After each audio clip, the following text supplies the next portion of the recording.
और ये देश बोलता है कविता में। मैं आपको ये कविता सुना देता हूँ, पूरी नहीं, उसका थोड़ा हिस्सा सुना देता हूँ। समय की जो सीमाएं हैं, 1 बजे तक की आयोजकों को परमिशन है। देखिए, मैं कई बार मैं उस कानून को तोड़ने का हिस्सा बन जाता हूँ जो बनवाने में मैं कभी योगदान था मेरा।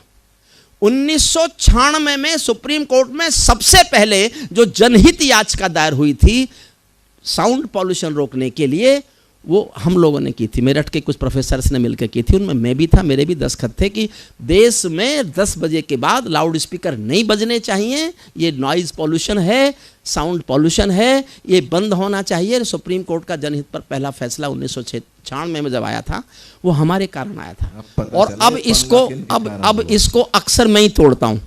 क्या मैंने कहा ये पंगा किसके कारण पैदा हुआ? नहीं, ये जरूरी है, लेकिन अब छूट होती है, 15 दिन की छूट हुई बाद में। सुप्रीम कोर्ट ने कहा 1 साल में 15 दिन ऐसा कोई नियम लागू नहीं होगा, तो उन 15 दिन में से आज 1 दिन है।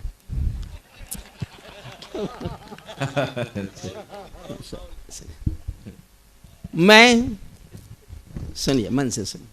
क्यों साहब, ठीक है ना? ये पीछे बैठे सारे हमारे आदरणीय आयोजक लोग सोच रहे हैं फंस गए, काहे को हाँ गजेंद्र से कहा होगा कि इसे बुलाओ। देखिए, मेरा गड़बड़ ये क्या साहब, जब तक मैं 4 कविताएं नहीं सुना लेता मेरा गला खुलता ही नहीं है। मैं 4-5 साल बाद आया हूँ और कई संस्थाओं को मिलके, ये कई संस्थाओं का मिला जुला कार्यक्रम है ना, एक का ही है, अग्रवाल एक ही संस्था है। तो पिछले 4-5 साल से आर्थिक तंगी में थी क्या? शंकर चौक पे कविताएं सुनाते थे। 1 साल पहले आया था। अच्छा, पिछले साल नोटबंदी के कारण रहा होगा। तो फिर तो आपने मोदी सुन ली होगी, फिर क्यों सुनना चाहते हो? हाँ, कोई बात नहीं, कौन सी याद रहती है। चलिए साहब, याद भी हो तो क्या फर्क पड़ता है।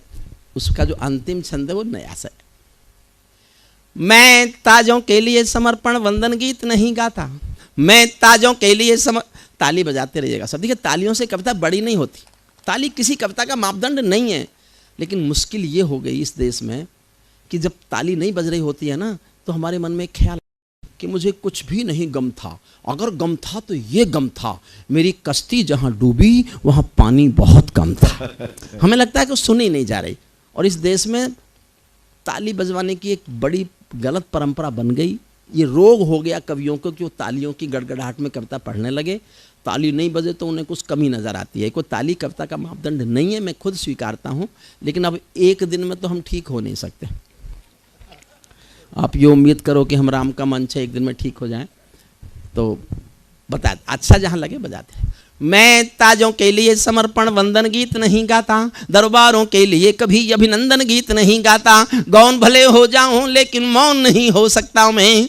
चौथी पंक्ति समझ जाओगे तो मेरी पूरी कविता समझ जाओगे। एक पंक्ति पर मेरी पूरी कविता की आत्मा टंगी है। मैं ताजों के लिए समर्पण वंदन गीत नहीं गाता, दरबारों के लिए कभी अभिनंदन गीत नहीं गाता, गौन भले हो जाऊं लेकिन मौन नहीं हो सकता मैं। पुत्र मोह में शस्त्र त्याग कर द्रोण नहीं हो सकता मैं, पुत्र मोह में शस्त्र सल्यूट वाह, पुत्र मोह में शस्त्र त्याग कर द्रोण नहीं हो सकता मैं। कितने ही पहरे बैठा दो मेरी क्रुद्ध निगाहों पर, मैं दिल्ली से बात करूंगा भीड़ भरे चौराहों पर। मैं गाथा वाचन करता हूँ सिंहासन परिवर्तन की, अच्छे दिन आने वाले हैं नारों के आकर्षण की। कभी किसी भी प्रलोभन में मेरी कलम नहीं बिकती, कभी किसी भी प्रलोभन में मेरी कलम नहीं बिकती, और किसी भी डर के आगे दिन को रात नहीं लिखती। मैं शब्दों की क्रांति ज्वाल हूँ वर्तमान को गाऊंगा, जिस दिन मेरी आग बुझेगी मैं उस दिन मर जाऊंगा, जिस दिन मेरी आग बुझेगी मैं उस दिन, जिस दिन मेरी आग बुझेगी मैं उस दिन मर जाऊंगा।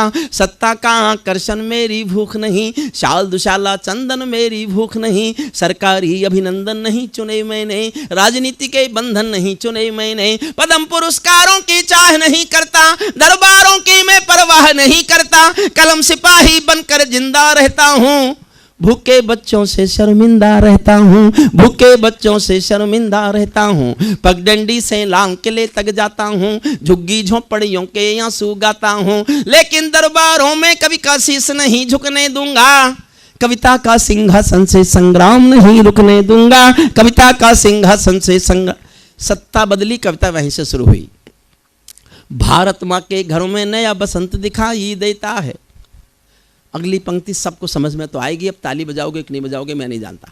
भारत माँ के घरों में नया बसंत दिखाई देता है, वंशवाद की परंपरा का अंत दिखाई देता है। वंशवाद, बहुत अच्छा। ये जगबीर राठी के घर गया मैं, तो वहाँ एक चौधरी बैठे थे हरियाणा के। वो चौधरी बोले भाई इस बार मोदी नहीं आता। मैंने कहा जी अच्छा नहीं आता, कौन आएगा? बोले भाई दूसरा एक चौधरी और बैठा था। बोले भाई भी मायावती जी आ सकें, ममता जी आ सकें, अखिलेश जी आ सकें, राहुल जी आ सकें, शरद पवार आ सकें, सबके नाम लिए। तो पहला वाला चौधरी बोला भाई जब सत्यानाश होना ही है तो फिर सपना चौधरी की बुरी है। और अच्छे, क्या बात है। भारत माँ के घर में, अच्छा आप समझते हो गजेंद्र मैं हंसा नहीं सकता? नहीं क्यों नहीं हंसा सकता। मैं इतना हंसा सकता हूँ कि हंसी वालों के पोस्टर भी उखाड़ देता हूँ कई बार, पर समय नहीं है आज। क्या ऐसा क्यों हो जाता है? आप तो कुछ नहीं कर रहे लेकिन। हाँ, जी हाँ, कोई बात नहीं आता है। जी हाँ, आपके पास, मेरे पास नहीं। भारत माँ, तो इन्हों को रखो, क्यों सुन रहे थे? देखो मैं जाट हूं, मूर्ख नहीं हूं। मैं जानता हूं देश की सर्वाधिक बौद्धिक कौम अग्रवाल समाज के बीच बैठा हुआ हूं। आपने संस्कार संस्कृति का पोषण किया है, रक्षा की है। जितना इस देश में अग्रसेन समाज ने और जैन समाज ने अपनी संस्कार संस्कृति मर्यादाओं का पालन पोषण किया है, अगर हर कौम ने कर लिया होता तो हिंदुस्तान में कोई भी सांस्कृतिक प्रदूषण हुआ ही नहीं होता, हुआ ही नहीं होता, अच्छा है, हुआ ही नहीं होता। सुनिए, भारत माँ के घरों में नया बसंत दिखाई देता है, वंशवाद की परंपरा का अंत दिखाई देता है। तुमने उस दिन परंपरा का सूरज को गाया था, तारीफ नहीं की, लेकिन कोई काम ऐसा कर दिया हो जो इतिहास में लिखा जाएगा, तो वो मैंने भी लिखा है। समर्थन चाहता हूं पूरे सदन का, आपको लगे कि इस काम की तारीफ तो होनी चाहिए थी। मोदी की तारीफ नहीं है, एक काम की तारीफ है। तुमने उस दिन परंपरा का सूरज को गाया था, जिस दिन तुमने संसद की चौखट पर शीश झुकाया था, जिस दिन तुमने संसद की चौखट पर शीश झुकाया था। बहुत बधाई देता हूं मैं परिवर्तन के नायक को। मैंने 20 साल कविताएं सुनाई हैं उनको, जब वो मुख्यमंत्री नहीं बने थे, उससे पहले से मेरे श्रोता हैं। लेकिन एक बात कह के जाता हूं, भगवान राम के मंच पर गजेंद्र सोलंकी आज की रात की सबसे ज्ञान की जो मेरे पास बात कहने की है, वो मैं कह के जा रहा हूं। आप जिसके साथ उठते बैठते हों और वो देखते ही देखते देश का सबसे बड़ा आदमी बन जाए, तो फिर उसके साथ आपका क्या रिश्ता है, ये तय करने का अधिकार उस पर मत छोड़ना। ये तुम तय करना कि तुम्हारा उससे क्या रिश्ता है। बहुत अच्छी बात है। क्या और मैं रिश्ता तय करता हूं, मैं आपसे आशीष मांगता हूं और केवल ये एहसास जीना चाहता हूं। मैं जानना चाहता हूं मुझे आप कैसे आशीष देंगे, सुनना। बहुत बधाई देता हूं मैं परिवर्तन के नायक को, बहुत बधाई दी है मैंने परिवर्तन के नायक को, लेकिन कैसे मर जाने दूंगा आंसू के गायक को। आप विजय के जननायक हो, मैं पीड़ा का गायक हूं। आप राजपथ के नायक हो, मैं जनपथ का नायक हूं। आप राजपथ के नायक हो, मैं जनपथ का नायक हूं। निर्वाचन ने सौंपा है सम्मान तुम्हारे हाथों में, लोकतंत्र की मां संसद का मान तुम्हारे हाथों में, लोकतंत्र की मां संसद का मान तुम्हारे हाथों में, संविधान के पालन का अरमान तुम्हारे हाथों में, तिलक गोखले गांधी का वरदान तुम्हारे हाथों में, अमर तिरंगे की सौंपी है शान तुम्हारे हाथों में, सौंप दिया है पूरा हिंदुस्तान तुम्हारे हाथों में, सौंप दिया है पूरा हिंदुस्तान तुम्हारे हाथों में। विजय किसी की नहीं, विजय ये परिवर्तन के यश की थी। देश एक चेंज चाहता था और देश का कुछ पता नहीं कब चाहने लगे। विजय किसी की नहीं, विजय ये परिवर्तन के यश की थी। और पराजय गांधी जी के बंदर के अपयस की थी। 10 सालों तक बैसाखी से तारे टूटे मौन रहे, घोटालों पर घोटालों के अनबम फूटे मौन रहे, हर घटना दुर्घटना पर मौनी बाबा हो जाते थे, हनुमान चालीसा सीने पर रखकर सो जाते थे। जिस ईमानदार के घर में कौल दलाली पलती हो, उस दब्बू ईमानदार के पाप नहीं छिपने दूंगा, कविता का सिंहासन से संग्राम नहीं रुकने दूंगा। कविता का थोड़ी छोटी करता हूं, एक छंद सुनिए। उसमें हरिओम पंवार बोलता है, जो मूल हरिओम पंवार है, जिसको देश ने बहुत, मैं ऐसा महसूस करता हूं, ये भले ही मैं अपनी कॉपी खुद जांच रहा हूं कि देश मुझे बहुत बहुत प्यार करता है, बहुत प्यार करता है, आप भी बहुत प्यार करते हैं। जो इस हरिओम पंवार को देश प्यार करता है, वो हरिओम पंवार बोलता है, सुनना। हमने कई व्यथा भोगी हैं जनादेश नाकामी की। मैं कहने की हिम्मत कर रहा हूं, मौन मत होके सुनना, मौन होके मत सुनना। हमने कई व्यथा भोगी हैं जनादेश नाकामी की, ये परिवर्तन चढ़ ना जाए भेंट कहीं बदनामी की। जिंदा कौमें कभी झूठ की जय जयकार नहीं करती, जिंदा कौमें कभी झूठ की जय जयकार नहीं करती, भीगे पल के सिंहासन वालों को प्यार नहीं करती, व्यापारी की पीड़ा को जो भी दरबार नहीं सुनता, उसका भाषण लाल किला भी बारंबार नहीं सुनता, उसका भाषण लाल किला भी बारंबार नहीं सुनता। इस सवाल का उत्तर क्या है, मैं किसको समझाऊं क्या, मेरी समझ नहीं आया तो जनता को बतलाऊं क्या। सत्ताधीशों के अधरों पर पहरा क्यों हो जाता है, कभी कभी सिंहासन गूंगा बहरा क्यों हो जाता है, कभी कभी सिंहासन। और मैं कहां तक जा सकता हूं कविता में, यहां तक शायद मैं ही जा सकता हूं, बस सुनना। कभी कभी सिंहासन गूंगा बहरा क्यों हो जाता है, सत्ताधीशों के अधरों पर पहरा क्यों हो जाता है। मैं चारण हूं चौराहों पर आंख लाल कर पूछूंगा, मैं चारण हूं चौराहों पर आंख लाल कर पूछूंगा, सिंहासन के गिरेबान में हाथ डाल कर पूछूंगा, जो भूखों के लिए किए हो काम बता दो मोदी जी, काले धन के गद्दारों के नाम बता दो मोदी जी, काले धन के गद्दारों के नाम बता दो मोदी जी। मेरी चीखें संसद की दीवारों से टकराएंगी, मैं जनता की मांगों की आवाज नहीं घुटने दूंगा, कविता का सिंहासन से संग्राम ने। अंतिम छंद सुनिए, जिसके लिए इस कविता को चाहा आपको। ये सौगंध तुम्हारी है, मैं देश नहीं बिकने दूंगा, देश नहीं मिटने दूंगा, मैं देश नहीं झुकने दूंगा। है मेरा विश्वास कभी सौगंध नहीं तोड़ोगे तुम, है मेरा विश्वास कभी सौगंध नहीं तोड़ोगे तुम, भारत माँ की सेवा का अनुबंध नहीं छोड़ोगे तुम। ऐसा कुछ कर जाओ पूरा देश देखता रह जाए, देश नहीं भूमंडल का परिवेश देखता रह जाए। ऐसा कुछ कर, देखो साहब सब कुछ है देश में, 10 सेकंड और दो मुझे। केवल देश में संवेदनाएं मर रही हैं। हर सरकार ने काम किया है, ऐसा नहीं कि किसी सरकार ने काम नहीं किया होगा, हर सरकार जो कर सकती है करती है, लेकिन संवेदनाएं बचाने में हर सरकार असफल हो गई। एक छोटी सी बात सुना, छोटी सी कहानी है।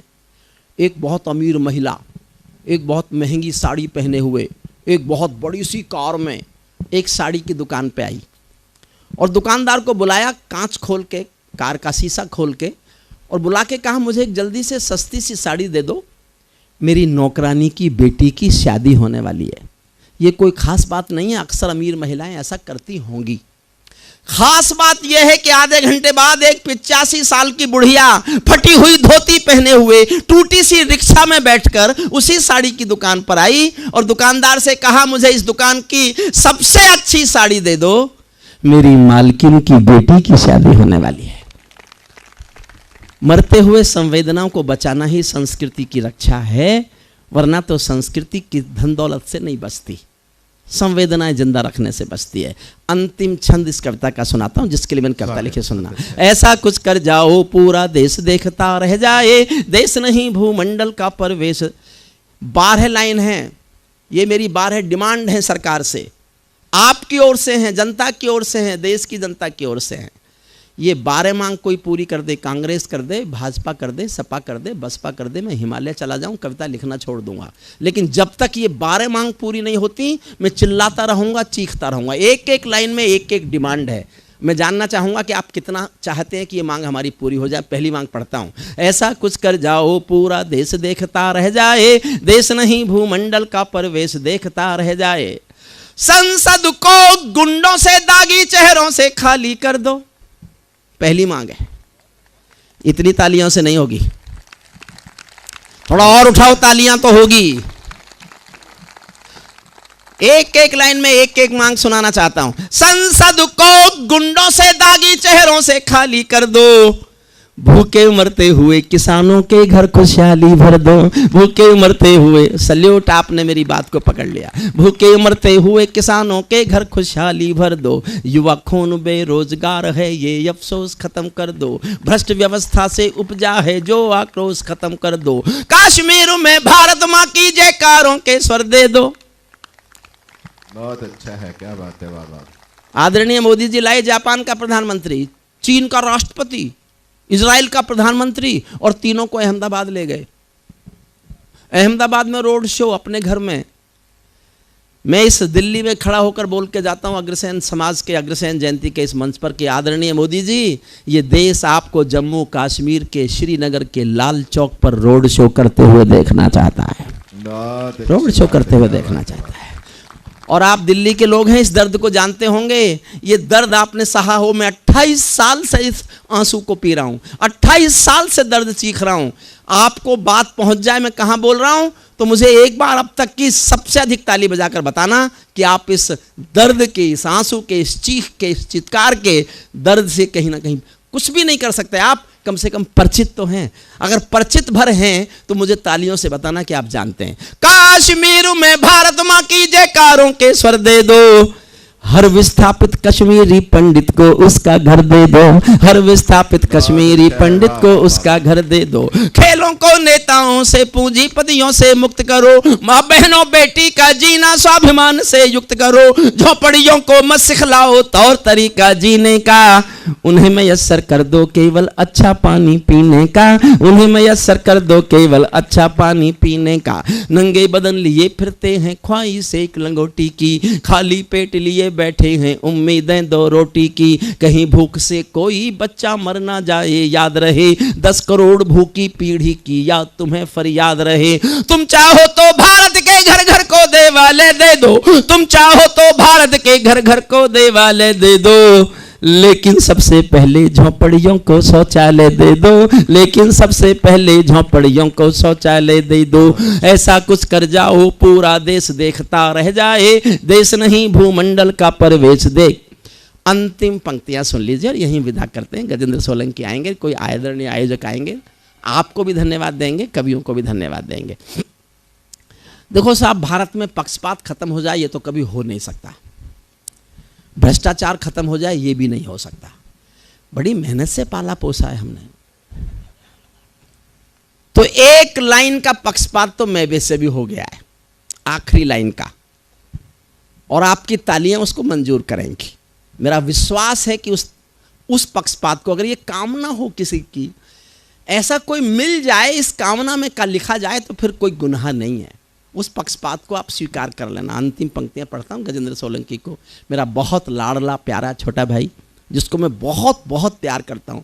ओज का, सांस्कृतिक विरासत का ऐसा एक स्वर जो दुनिया में जहां हिंदी जानी जाती है वहां भारत की संस्कृति संस्कार का ध्वज लेकर वो कविता सुनाने जाता है।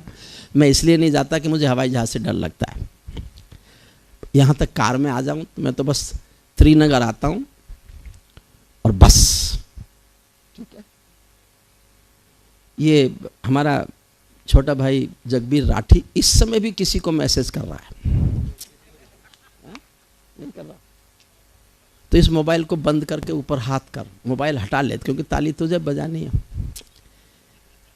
बढ़िया, हरियाणवी संस्कार संस्कृति का, लोकल डायलेक्ट का एक बहुत प्यारा सा मुस्कुराहट खिलखिलाहट का मसीहा है ये। हंसते हंसते गंभीर बात कहा जाता है। देखा नहीं आपने, हंसते हंसते भगत सिंह का चित्र आपके आंखों के आगे डाल के ऐसा कर दिया जैसे साक्षात भगत सिंह खड़ा हो। ये गुण केवल हमारे गुणवीर जगबीर राठी में। अंतिम छंद सुनिएगा इसका। ऐसा कुछ कर जाओ पूरा देश देखता रह जाए, देश नहीं भूमंडल का परवेश। समर्थन करना, गंभीर पंक्तियां पढ़ने जा रहा हूं एक एक। ऐसा कुछ कर जाओ पूरा देश देखता रह जाए, देश नहीं भूमंडल का परवेश देखता रह जाए। ऐसा लगे कि सबका साथ तुम्हारे दिल की इच्छा है। अगर तुम ये सिद्ध करना चाहते हो इस देश में कि सबका साथ सबका विकास ही तुम्हारे दिल में है, तो फिर इस देश में अलवर, दादरी और कासगंज नहीं होने चाहिए, नहीं होने चाहिए सर, नहीं होने चाहिए। ऐसा लगे कि सबका साथ तुम्हारे दिल की इच्छा है, सामाजिक सद्भाव तुम्हारी सबसे कड़ी परीक्षा है, सामाजिक सद्भाव तुम्हारी सबसे कड़ी परीक्षा है।